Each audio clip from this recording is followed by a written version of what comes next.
Plastic এই সময়ে পৃথিবীর পরিবেশ ও প্রাণপ্রকৃতির জন্য সবচেয়ে বড় ঘাতক, কিন্তু নানা কারণেই মানুষকে পলিথিনের সঙ্গেই বসবাস করতে হচ্ছে। এরকম বাস্তবতায় রাজধানীতে হয়ে গেল প্লাস্টিক ব্যবহার ও বাস্তবতা বিষয়ক বিশ্ববিদ্যালয় পর্যায়ের জাতীয় বিতর্ক প্রতিযোগিতা।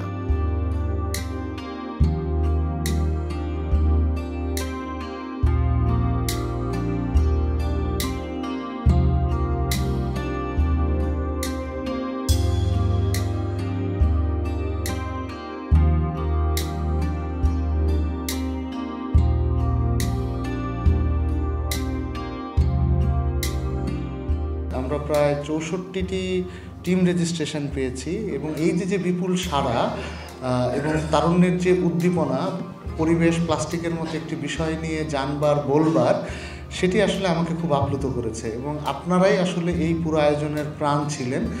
বাংলাদেশের তরুণ প্রাণকে যুক্তিবাদী মুক্তমনা করে গড়ে তুলতে, যাতে সবাই এখানে যুক্তি দিয়ে ভাবে, মুক্তভাবে ভাবে এবং জ্ঞানী এবং একটি প্রজ্ঞাবান সমাজ আমাদের ভেতরে গড়ে ওঠে। আয়োজক United Nations Industrial Development Organization UNIDO এবং বাংলাদেশ ডিবেট ফেডারেশন প্লাস্টিক দূষণ সম্পর্কে তরুণদের সচেতন করার লক্ষ্যে দুদিন ব্যাপী এই প্রতিযোগিতায় অংশ নেয় দেশের 36টি বিশ্ববিদ্যালয়। আমরা আমাদের জীবনের বিনিময় যে উন্নয়ন, সেই উন্নয়নকে আসলে এখন আর চাই না। আমরা সাস্টেইনেবল ডেভেলপমেন্ট চাই, আমরা সাস্টেইনেবল লিভিং চাই, আমরা চাই এমন উন্নয়ন যে উন্নয়ন আমাদের জীবনকে দীর্ঘায়িত করে। কেননা পৃথিবীতে কেবল জীবন দীর্ঘায়িত হলেই আপনি পৃথিবীর উন্নয়নকে উপভোগ করতে পারবেন। যে উন্নয়ন আপনার কোনো কাজে লাগে না, যে উন্নয়ন আপনাকে মেরে ফেলে, যে উন্নয়ন আপনাকে অসুস্থ করে, সেটা কিন্তু আসলে উন্নয়ন না। কারণ এই উন্নয়ন আপনার কোনো কাজে লাগছে না। এই উন্নতি করতে গিয়ে আপনি আসলে যতদিন এই পৃথিবীতে থাকবার কথা ছিল তার অর্ধেক থেকে হয়তো চলে যাচ্ছেন।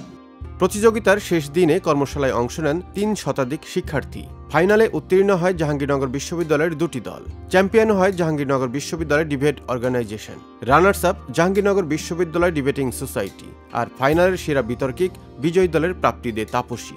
সমাপনী অনুষ্ঠানে উপস্থিত ছিলেন পরিবেশ মন্ত্রণালয়ের ভারপ্রাপ্ত সচিব তপন কুমার বিশ্বাস, বাংলাদেশ নিযুক্ত নরওয়ে রাষ্ট্রদূত হ্যাকন এরাল্ড গুল ব্র্যান্ডসেন এবং Bangladesh country representative doctor Zakiuzzaman. Plastic pollution is one of the most pressing environmental challenges of our time. Its impacts are far-reaching, affecting our ecosystems, marine life, and even human health. While we have made strides in acknowledging this issue, the question remains: how do we turn awareness into meaningless actions? Therefore, today's discussion will also be helpful for us to uncover these answers. The fight against plastic pollution requires collaboration. Whether we are policymakers, educators, entrepreneurs, or citizens, each of us play a role in shaping a cleaner and more sustainable future.